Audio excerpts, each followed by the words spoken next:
నమస్తే, welcome to ఒక TV. ప్రస్తుతం మనతో పాటు విక్రమ్ గౌడ్, బీసీ నాయకుడైన విక్రమ్ గౌడ్ గారు. సార్ మాట్లాడే ప్రయత్నం చేద్దాం. అన్న చెప్పండి, కులగణన అయితే కాంగ్రెస్ ప్రభుత్వం ఒకప్పుడు సకల జల సమ బీఆర్ఎస్ ప్రభుత్వం తీసుకుంది. అప్పుడు దాన్ని అసలు లెక్కలైతే బయటపెట్టిన పరిస్థితి. ఇప్పుడు కాంగ్రెస్ అయితే కులగణన గురించి తీసుకొచ్చింది. ఇందులో అసలు కరెక్ట్ లేదు, అన్ని తప్పులు ఉన్నాయని చెప్తా ఉన్నారు. ఎట్లాంటి తప్పులు ఉన్నాయి అనుకోవచ్చండి బీసీ?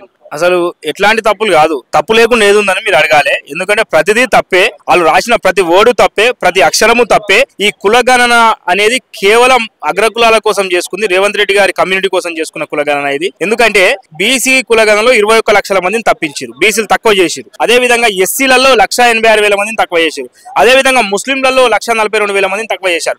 ఎక్కడైనా మనము 2014 నుంచి ఇప్పటికి తీసుకుంటే జనం పెరిగాం, ఏ దేశవ్యాప్తంగా పెరిగాము, రాష్ట్ర వ్యాప్తంగా పెరిగాం. కానీ ఇక్కడ అనూహ్యంగా ఓసీల జనాభా పెరిగింది, ఎస్సీలది, బీసీలది, మైనార్టీల జనాభా తగ్గింది. కాబట్టి దీంట్లో పెద్ద లోపాయిద కుట్ర ఉన్నది. రాష్ట్ర ప్రభుత్వం ఈ సర్వే కూడా ఎక్కడ కూడా న్యాయంగా నీతిబద్ధంగా చేయలేదు. కేవలం పైనే గ్రామీణ స్థాయిలో 100% జరిగింది. కానీ సిటీ ఎక్కడైతే మున్సిపల్లో పూర్తిగా విఫలమైంది సర్వే చేయడంలో. అదే విధంగా డేటా ఎంట్రీ చేయడంలో కూడా విఫలమైంది. ఫ్యామిలీ కూడా పాల్గొనలేదు అసలు వీటిలో. ఎట్లా చెప్తారు? అంటే ఏదో 1% పాల్గొనలేదు. 1% పట్టుకుని వీళ్ళు 3.5% అంటారు. కానీ ఈ 3.5% కాదు, దాదాపు 10% దాకా వీళ్ళు ఎవరింటికి పోలేదు. ఈ రోజు మీటింగ్ వచ్చిన మేము పెద్ద మీటింగ్ పెట్టుకుంటే మీటింగ్ లో మేజర్ ముఖ్యమైన ప్రొఫెసర్లు, జడ్జిలు వాళ్ళ ఇంటికే పోకుండా, జాతీయ బీసీ కమిషన్ మాజీ చైర్మన్ ఇంటికి పోకుండా, ఉన్న ప్రజెంట్ చైర్మన్ కూడా పిలుచుకునే దాకా, పోయిన చైర్మన్ అయిపోయిన చైర్మన్ కూడా మా ఇంటికి రండి అని పిలుచుకునే దాకా సర్వే వాళ్ళు వెళ్ళలేదు. ఒక అపార్ట్మెంట్ లో 30 కుటుంబాలు ఉంటే కేవలం ఒకటి ఉండి అరకొర చేసి వెళ్ళిపోయారు. అంటే ఎలివేటర్ సిస్టమ్ బాగాలేదు, అదేవిధంగా ఎంట్రీ సిస్టమ్ బాగాలేదు. అంటే వీళ్ళు ఏదో నామమాత్రంగా చేయాలనే విధంగా ఈ సర్వే చేశారు. కాబట్టి దీన్ని మేము పూర్తి స్థాయిలో ఈ సర్వేను చెత్తపుటలో వేసాము. ఈ సర్వే అనేది తప్పుడు లెక్కలు. జానారెడ్డి గారు దగ్గరుండి బీసీల గొంతు పోదామని చూస్తారు. జానారెడ్డికి ఏం పని అండి? ఆ సచివాలయంలో, రాష్ట్ర సచివాలయంలో బీసీ కులగణన సమీక్ష జరుగుతాడు. ఏ హోదాతో జానారెడ్డి కుష్టాడు పట్టకు? ఆయన మన బీసీ నేతనా? కొన్ని బీసీ మాజీ మంత్రి, బీసీకి సంబంధించిన ఏమైనా అభ్యున్నత వాదా? బీసీల కోసం ఫైట్ చేసిన వ్యక్తి. కనీసము ఆయన గతంలో బీసీలు సర్పంచ్లు ఎక్కువ ఉన్నప్పుడు అదేవిధంగా కోర్టుకు పోయి 3% జనాలను తగ్గించారు. ఇప్పుడేమో మళ్ళీ అదే విధంగా బీసీల గొంతు పోద్దామని చూస్తారు. 2014 సర్వేలనేమో బీసీలు హిందూ బీసీలు 52%, అదేవిధంగా ముస్లింస్ కలిపితే 62% వస్తుంది.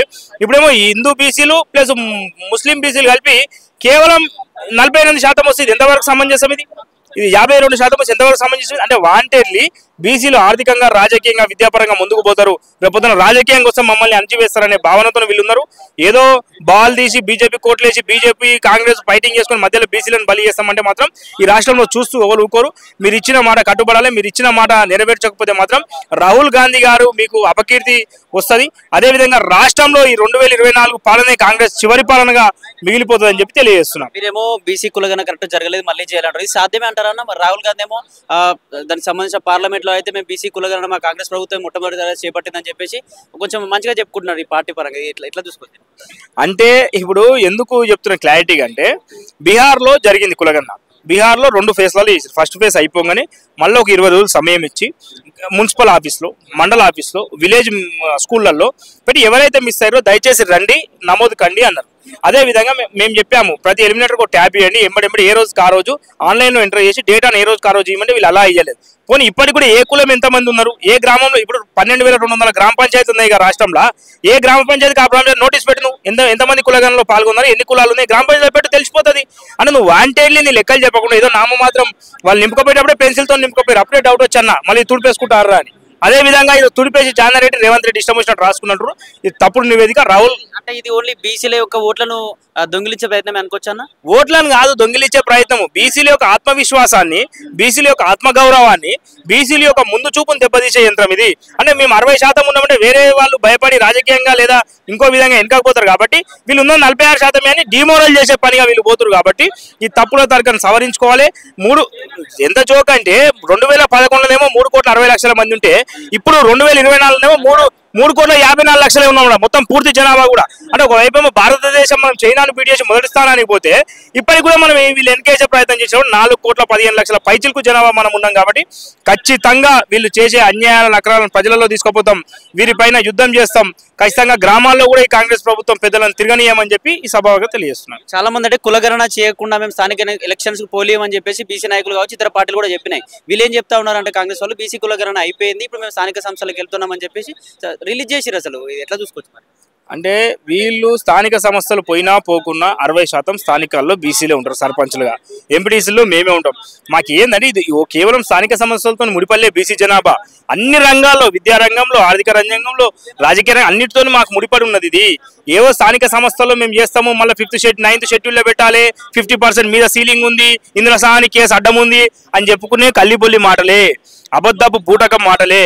కాంగ్రెస్ ప్రభుత్వం మళ్ళా ఈ దొంగ వైఖరిని ఆవరించడానికి ఇవన్నీ ముచ్చట్లు చెప్తుంది. ఎందుకు మీరు ఏ మాట మీద నిలబడ్డారు? అసెంబ్లీలో నిలబడలే, పార్లమెంట్లో నిలబడలే. నేడు కూడా ఈ కులగణన న్యాయంగా చేయాలి కదా. పోయిన గవర్నమెంట్ 2014 ఇప్పటికి 21 లక్షల మంది బీసీలను బొడగొట్టిరు. నేను అంటున్నా ముఖ్యమంత్రి అందరూ చనిపోయారు అనుకోవచ్చు, పారిపోయారో ఎక్కడ పోయారో రాష్ట్ర ముఖ్యమంత్రి గారు, అదేవిధంగా పోలీస్ శాఖ ఉన్నతాధికారులు, అదేవిధంగా చీఫ్ సెక్రటరీ గారు పోయి మా 21 లక్షల బీసీలను దేవులాడక రావాల్సిందిగా మీ ద్వారా విజ్ఞప్తి చేస్తున్నాం. కులగణంలో బీసీల కంటే ఎక్కువ ఓసీలే పెరిగిరు. అంతకంటే అప్పటికంటే ఎక్కువ అంటే బీసీలు ఎక్కువ ఉన్నారా, ఓసీలు ఎక్కువ? ఎందుకు ఈ కులగణన ఎంత అన్యాయం, దుర్మార్గం అంటే బీసీలు 2014 SKS సర్వే ప్రకారం 1,85,061, 85.86% అంటే 51% ఉండే. ఇప్పుడు 2024 బీసీలు 1,64,9,179 అంటే దాదాపు 46%, 21,52,677 మంది ఎటుపోయారు. అదేవిధంగా ముస్లింస్ కూడా దాదాపు 1,66,000 మంది మిస్సింగ్. అదేవిధంగా ఎస్సీలు 1,75,000 మంది మిస్సింగ్. కానీ అనూహ్యంగా ఇగో ఓసీలు మాత్రం అంటే 31,29,000 2014 ఉంటే 2024 వచ్చే వరకు 47,000 19,000 అంటారు. దాదాపు 15,89,000 పెరిగారు. అంటే ఎస్సీలు పెరగలే, ముస్లింస్ పెరగలే, బీసీలు పెరగలే, కేవలం వీళ్ళు 15 లక్షలు పెరుగుతాయి. ఇంకో విడ్డూరం ఏంటంటే ఇదైతే ప్రపంచం ఇంత.